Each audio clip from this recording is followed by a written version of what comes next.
प्यारे बच्चों, एक क्वेश्चन है आपके सामने, प्रॉब्लम नंबर 39। आपसे कह रहा है कि आपके पास एक बीकर है, उस बीकर के अंदर कुछ पानी भरा हुआ है और इस पानी भरे हुए बीकर को आपने एक स्प्रिंग बैलेंस की मदद से टांग दिया। तो मैं कुछ इसको इस तरह से बना कर दिखा देता हूँ कि लेट अस सपोज कि आपके पास एक बीकर ये है, ये बीकर बना दिया, क्या बना दिया, ये बीकर है, इसके अंदर कुछ पानी भरा हुआ है और आपने स्प्रिंग बैलेंस, ये स्प्रिंग बैलेंस हो गया, ये स्प्रिंग बैलेंस बन गया। ठीक है, आपने इस स्प्रिंग बैलेंस के अंदर इसको टांग दिया। ठीक है, अब स्प्रिंग बैलेंस के अंदर इसकी कुछ रीडिंग होगी, तो लेट अस सपोज कि वो रीडिंग क्या है, W1 है। अब सवाल ये किया जा रहा है, जैसे आप इस बीकर के अंदर अपने हाथ को डालते हैं और हाथ इस तरीके से डालना है कि आपको अपनी फिंगर्स इस तरह से डुबो देनी है।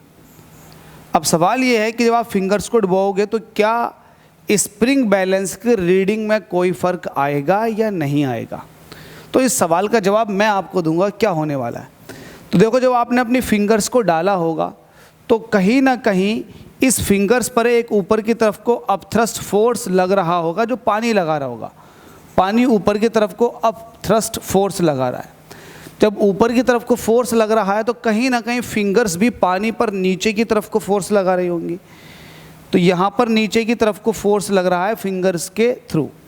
तो ये जो नीचे की तरफ को फोर्स लग रहा है, ये फोर्स लगेगा बॉटम ऑफ द बीकर, यहाँ पर फोर्स लगना शुरू हो जाएगा, जिसकी वजह से ये बीकर नीचे की तरफ को जाने की कोशिश करेगा।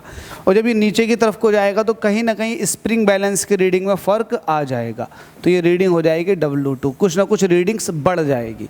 ठीक है, तो यही सब कुछ था। The reading will increase, reading बढ़ जाएगी। The water will exert upthrust on the fingers and the fingers will exert an equal force of the reaction on water in the downward direction. It means on the bottom of the beaker. जो मैंने आपको explain किया है वो इससे कहीं ज़्यादा बढ़ के किया है। तो उम्मीद करता हूँ समझ में आ गया होगा, डाउट नहीं रहना चाहिए। स्प्रिंग बैलेंस की रीडिंग में बढ़ोतरी आ जाएगी, इंक्रीज़ कर जाएगी। अगर आप अपना पूरा हाथ बढ़ा देंगे तो और ज़्यादा, क्योंकि कहीं ना कहीं आप उस पर एक फोर्स लगा रहे हो। भले ही आप पर अपथ्रस्ट फोर्स लग रहा है, लेकिन वो क्या हो रहा है ना, जितना अपथ्रस्ट फोर्स लगेगा इतना डाउनवर्ड फोर्स भी तो लग रहा है। तो एक तो पानी का वेट और एक ऊपर से आप जो लगा रहे हो, तो भाई कहीं ना कहीं रीडिंग्स में फ़र्क पड़ जाएगा। Thank you so much guys, अगले क्वेश्चन में मुलाकात करते हैं।